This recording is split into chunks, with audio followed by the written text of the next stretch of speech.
hablando un idioma que ningún humano debía saber. Hemos pasado por temporadas en Bethlehem donde nos enfocamos más o menos en estas cosas. En un tranquilo pueblo europeo, hace más de 2 siglos, un niño entró a un aula y comenzó a hablar un idioma que nadie había escuchado jamás. No era un galimatías. Tenía ritmo, reglas y significado, y cuando los eruditos intentaron descifrarlo, se quedaron en un silencio atónito.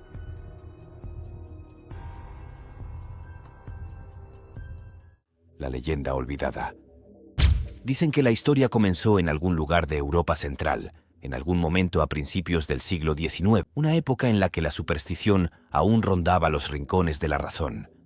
El relato del niño que hablaba un idioma que no debería existir apareció por primera vez en fragmentos. Una mención pasajera en un periódico provincial, una carta desvaída en un viejo archivo y susurros que se intercambiaban en pueblos pequeños que ya no aparecen en los mapas modernos. Según estos relatos, un niño fue llevado a una escuela del pueblo tras la muerte de sus padres. Era callado, frágil y no llevaba pertenencias, solo una pizarra y una calma inquietante. Cuando le pidieron que se presentara, habló con fluidez, pero en sonidos y patrones que nadie podía reconocer. Nunca existió un registro oficial que confirmara el evento. Aún así, la leyenda se negó a morir. Resurgía una y otra vez, cada vez ligeramente transformada. Algunos la llamaban un milagro, otros una maldición. Los historiadores la descartan como folclore. Pero, ¿y si la leyenda fuera un eco distorsionado de algo real? ¿Un malentendido enterrado bajo 2 siglos de versiones? Ecos en un aula antigua. Si hemos de creer en la leyenda, el evento tuvo lugar en un pequeño pueblo enclavado entre campos y bosques, donde los inviernos eran largos y las palabras se escuchaban fácilmente sobre la nieve. La escuela era un edificio de una sola sala, con el aire espeso por el humo del carbón y el polvo de tiza. Cuando llegó el nuevo niño, la maestra esperaba a otro niño desplazado por la hambruna o la guerra, un huérfano tímido y asustado que necesitaba consuelo. En cambio, se encontró con algo para lo que ninguna formación docente podía prepararla. Cuando le preguntó su nombre, el niño alzó la cabeza y habló con total seguridad, pero no en alemán, húngaro ni latín. Los sonidos rodaban y hacían clic, cambiando de tono como una música con gramática. Los niños, que al principio se reían, quedaron en silencio. Incluso la mano de la maestra temblaba al escucharlo. En la historia, llamaron al sacerdote del pueblo, a un comerciante y a un erudito. Todos escucharon al niño y confesaron no reconocer nada. Algunos lo llamaron divino, otros demoníaco. Dijeron que el niño nunca pareció tener miedo, solo paciencia, como si esperara a alguien que pudiera entenderlo. Si esto ocurrió o no, es incierto, pero revela algo más verdadero que los hechos, la profunda incomodidad humana ante un lenguaje que no se puede nombrar. No son solo las palabras las que nos asustan, es el espejo que reflejan sobre nuestra ignorancia. ¿Lenguaje o ilusión?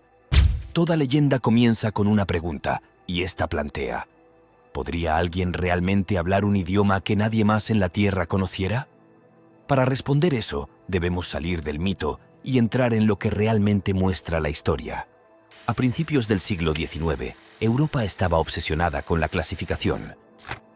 Los científicos nombraban especies, medían cráneos y, lo más importante, catalogaban idiomas. Era el amanecer de la lingüística comparada, cuando estudiosos como Franz Bopp y Wilhelm von Humboldt reconocieron por primera vez los árboles genealógicos que vinculaban el sánscrito con el latín, el griego y las lenguas modernas. Todo lo que no encajaba en esas categorías ordenadas a menudo se descartaba como locura o misterio divino. Hubo casos reales en los que niños hablaban de formas que los adultos no podían explicar. En 1798, médicos franceses estudiaron a Víctor de Aveyron, un niño salvaje hallado en el bosque que producía sonidos extraños en lugar de palabras. Más tarde, en la década de 1970, investigadores estadounidenses conocieron a Jenny, una niña encerrada y privada del lenguaje durante 13 años. En ambos casos, los científicos no descubrieron nuevos idiomas, descubrieron la fragilidad de la comunicación humana. Cuando las personas están aisladas, traumatizadas o criadas en silencio, sus intentos de hablar pueden formar nuevos ritmos, patrones, incluso protogramáticas. Para un oído no entrenado, puede sonar como algo alienígena. Así que quizás, si este niño misterioso realmente existió, lo que la gente oyó aquel día no fue un idioma surgido de la nada, sino una voz humana desesperada buscando conexión en un mundo que no estaba preparado para escuchar.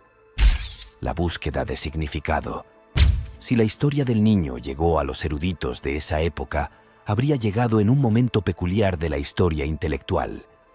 El siglo XIX rebosaba confianza. Europa creía que todo misterio podía medirse, mapearse y etiquetarse.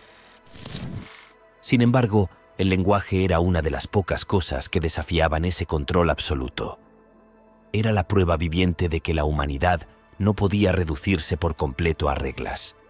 Lingüistas de la época, hombres como Jacob Grimm y Rasmus Rask, construían enormes cuadros trazando la ascendencia de las palabras. Para ellos, cada sílaba tenía un linaje. Así que al enfrentarse a un sonido que no pertenecía a ninguna familia conocida, se toparon con una especie de crisis existencial. ¿Podría existir un habla sin origen? ¿Un significado sin registro? Pero sus herramientas eran limitadas. Las grabaciones aún no existían. El trabajo de campo entre grupos marginados era raro. Un niño de origen pobre o nómada podía ser tratado como una rareza en lugar de una fuente de conocimiento. Lo que no podían traducir a menudo lo convertían en mito. Y así es como sobreviven historias como esta, no como documentos en archivos, sino como recordatorios de aquellos momentos en que la ciencia se topó con los límites de su propia comprensión y el miedo humano llenó el espacio al que los datos no podían llegar. Un susurro de verdad. Entre las distintas versiones de esta leyenda, hay un final que destaca: la aparición de un viajero romaní que afirmó reconocer fragmentos del extraño idioma del niño. Según relatos posteriores, el hombre escuchó en silencio y luego susurró: «Esto no es un idioma nuevo, es el nuestro». Aunque no se sepa con certeza si esa conversación ocurrió, refleja algo profundamente real. A lo largo de la Europa del siglo XIX, los romaníes, a menudo llamados gitanos por los forasteros, hablaban diversos dialectos del romaní, una lengua de raíces indias moldeada por siglos de migración. Para los aldeanos que no estaban familiarizados con sus consonantes fluidas y su sintaxis rítmica, el romaní podía sonar fácilmente como algo ajeno. Y en una época de prejuicios arraigados, pocos académicos se tomaban el tiempo de estudiarlo con seriedad. La lingüística moderna confirma lo que aquellos primeros estudiosos no vieron. El romaní es una lengua indoeuropea legítima, emparentada con el sánscrito y el hindi, no un código secreto ni una invención. Su vocabulario absorbió influencias del persa, el griego y las lenguas eslavas a medida que los romaníes se desplazaban hacia el oeste. Lo que parecía misterioso para los de fuera era, en realidad, la voz de un pueblo que la historia se negó a escuchar. Así que el giro final de la leyenda, la revelación de que el idioma imposible del niño era simplemente romaní, resuena como una verdad metafórica. La lengua desconocida no era un milagro ni una locura. Era evidencia de cómo la ignorancia puede convertir la identidad de otra persona en mito. A veces, el misterio sobrevive solo porque nadie se molestó en escuchar con atención. Entre el mito y la memoria, leyendas como esta rara vez desaparecen porque satisfacen algo más profundo que la curiosidad. Resuenan con nuestra necesidad de encontrar sentido en lo inexplicable, de llenar el silencio donde debería haber comprensión. Con el tiempo, los detalles se difuminan. El niño pierde su nombre, el pueblo cambia de país, el idioma se vuelve más extraño. Cada generación rehace la historia para ajustarla a sus miedos. Los folcloristas llaman a este proceso ecocultural. Un relato sobrevive no porque sea verdadero, sino porque refleja algo que la audiencia reconoce en sí misma. En este caso, la leyenda del niño que hablaba una lengua imposible puede revelar menos sobre él y más sobre quienes lo escucharon. Para una audiencia del siglo XIX, idioma desconocido significaba la aterradora idea de un mundo más grande que el suyo. Para nosotros, simboliza lo que ocurre cuando la humanidad deja de escuchar. A lo largo de la historia, el silencio y la incomprensión han creado mitos a partir de personas comunes. Niños tomados por profetas, extraños vistos como espíritus, sobrevivientes malinterpretados como símbolos. La línea entre el asombro y el miedo es delgada, y relatos como este existen precisamente en ese espacio. El idioma del niño, real o imaginado, perdura como recordatorio de que el misterio nace, muchas veces, no de lo sobrenatural, sino de la distancia humana, de las fronteras que trazamos entre nosotros y ellos, y de las voces que elegimos no entender. Al final, la leyenda del niño que hablaba una lengua olvidada no trata de milagros ni de misterios, trata de reconocimiento. Cada idioma no escuchado lleva una historia, cada silencio una súplica, de ser comprendido, recordado y visto como humano antes de que el mito tome el control.